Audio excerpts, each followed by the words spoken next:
2018 was a record-breaking year for fire calls in the Charleston area, and that's our top story tonight. Good evening, and thanks for joining us. I'm Maher Kawash. And I'm Parker Valentine. Yes, it was a record-breaking year for the Charleston Fire Department, but that isn't necessarily a good thing. That's right, Parker. Charleston Fire and EMS witnessed a 10% increase in calls this past year, and I had a chance to speak with Chief Steve Bennett today about how that's impacting his crew and the community. That's a sound that seemingly never goes away for the Charleston Fire Department, especially in 2018. About 4,600 EMS calls and nearly 700 fire calls marks a record-breaking year for the department.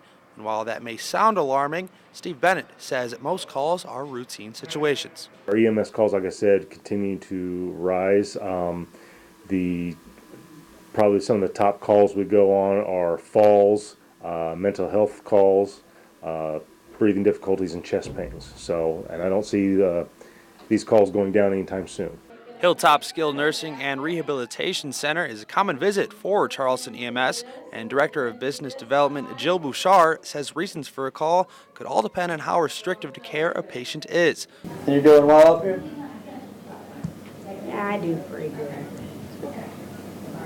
She looks good.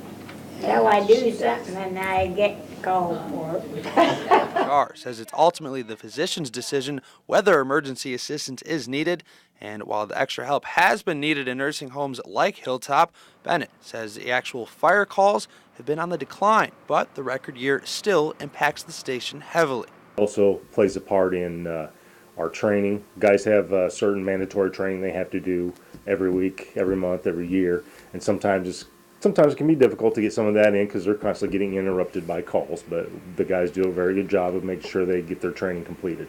And with winter in full force, the department reminds people about preventing in-home heater fires. The best thing is for people to be aware of where they store their combustibles, whether it's paper, trash, clothing. Make sure they're away from water heaters or any source of flame. That's the biggest.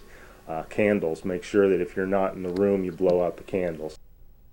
Bennett says the department has hired an additional 3 staff members in the past 4 years to help with the increase in calls.